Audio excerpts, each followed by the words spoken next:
Subscribe now. हमने पिछले video में नर जननांग पुमंग के बारे में पढ़ चुके थे। अब पढ़ेंगे मादा जननांग जयांग के बारे में, जो कि जयांग 3 भाग में होता है, वर्तिकाग्र, वर्तिका और अंडाशय। ठीक है, तो चलिए आगे हम डिफिनेशन के साथ देखते हैं।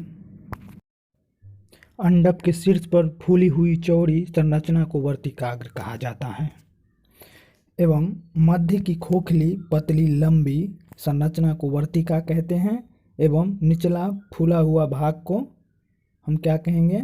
निचला फूला हुआ भाग को हम अंडाशय कहते हैं। ठीक है, तो चलिए इसका फिगर देखते हैं। जो ऊपर वाली है ना, छतनुमा, उसको वर्तिका, और ये जो खोखली पतली है ना, ये है वर्तिका, और ये गोलाकार टाइप का है, इसे हम अंडाशय कहते हैं। ठीक है, इसी अंडाशय के अंदर बहुत सारे बीजांड रहते हैं। ठीक है, तो चलिए पुष्प में मादा जननांग को जयांग कहते हैं। प्रत्येक जयांग में एक या एक से अधिक अंडक होता है। ठीक है, आपस में जुड़े हुए अंडक को युक्तांडपी कहते हैं, जैसे सरसों, गुड़हल, तथा आपस में जुड़े हुए न हो उस अंडक को हम व्युत्तांडपी कहते हैं। ठीक है, उस अंडक को व्युत्तांडपी कहते हैं, जैसे चंपा, मैग्नोलिया। ठीक है, आगे हम लोग पढ़ेंगे बीजांड या गुरु बीजाणुधानी। बीजांडे को ही गुरु बीजाणुधानी के। चलिए फिगर हम थोड़ा देखते हैं कि ये जो गोलाकार है ये अंडाशय है। ठीक है, इसके अंदर बहुत सारे बीजांड होते हैं, बहुत सारे बीजांड होते हैं, जो सिर्फ एक बीजांड को हम वहाँ से क्या करेंगे, निकाल कर और उसकी संरचना बनाएंगे, और उसमें क्या क्या है नहीं है उसके हम विस्तार में पढ़ेंगे। ठीक है, ये जो एक बीज है ना, बीजांड जो अंडाशय के अंदर है, इसकी हम एक संरचना बनाएंगे आगे। तो चलिए देखते हैं।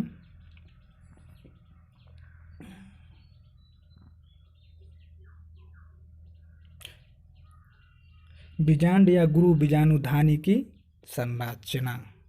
ठीक है, इस प्रकार एक गोलाकार आकृति हम खींचेंगे। ठीक है, और इसको थोड़ा क्या करेंगे, पतला हल्का सा, फिर ये नीचे ड्रॉ करेंगे। इस प्रकार नीचे ये ड्रॉ करेंगे। इसको बीजांड बिरंत कहा जाता है। ठीक है, इसको बीजांड बिरंत कहा जाता है। और ये जो ये मुख है ना, इसको कहते हैं बीजांड द्वार, जो कि ये जब भ्रूण कोश के अंदर कोशिकाएं होती है, जो 3 कोशिकाएं बीजांड द्वार के सामने होती है, और 3 कोशिकाएं जो होते हैं वो होते हैं निभाग के आगे। ठीक है,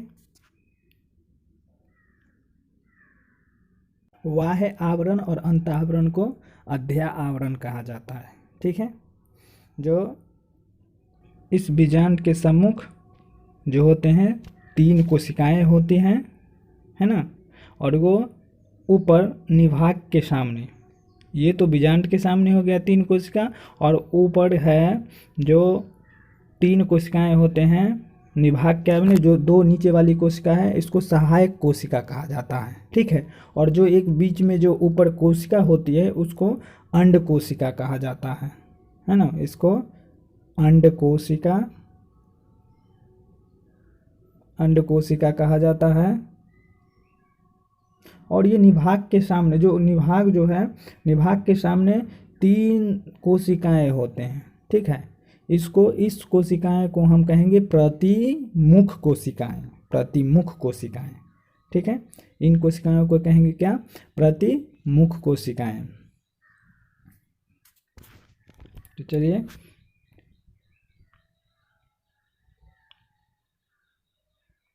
ये जो बीच में जो 2 केंद्रक है ना, इसे कहेंगे द्विकेंद्रक।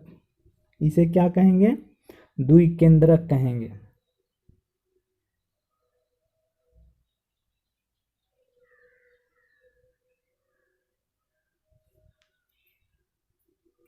द्विकेंद्रक कहेंगे।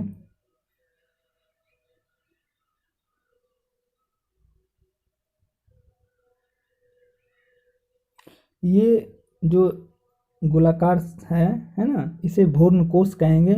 जो भ्रूण कोश क्या होता है, बीजांड द्वार के ठीक ठीक पास भ्रूण कोश अवस्थित रहता है। ठीक है, बीजांड का वह भाग है जहाँ से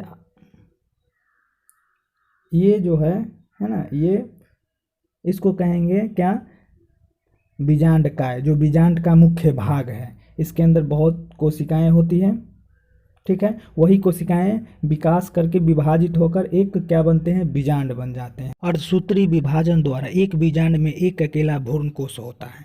ठीक है, चलिए हम आगे देखते हैं इसमें कि ये जो बीजांडकाय है, ठीक है, बीजांडकाय है जो बीजांड का मुख्य भाग होता है। बीजांड का क्या होता है, मुख्य भाग, जो पैरेन्काइमेट्स उत्तकों का बना होता है। ठीक है, तो इसमें क्या होते हैं, जो बीजांड मुख्यतः अंडाकार होते हैं। ठीक है, बीजांड का मुख्य भाग है जो पैरेन्काइमेट्स उत्तकों का बना होता है। ठीक, और ये जो आवरण, ठीक है, ये जो खाली स्थान है ना, इसको हम निभाग कहते हैं, जिसके क्या है कि बीजांड का वह भाग जहाँ से आवरण निकलते हैं। ठीक है, वो से निभाग कहेंगे। ये बीजांड वृंत है। जो बीजांड वृंत क्या है कि बीजांड वृंत किससे जुड़ा रहता है, बीजांड काय से जुड़ा रहता है ना। बीजांड वृंत जो होते हैं बीजांड काय से जुड़ा रहता है, तो उसे हम क्या कहेंगे, उसे नाभिका कहते हैं। जो यहाँ पे ये थोड़ा सा क्या होते हैं, फूले हुए होते हैं, है ना, फूले हुए भाग को हम क्या कहेंगे, नाभिका कहते हैं। बीजांड अंडाशय में स्थित होती है। ठीक है, ये हमारी पूर्ण रहा क्या, बीजांड की संरचना।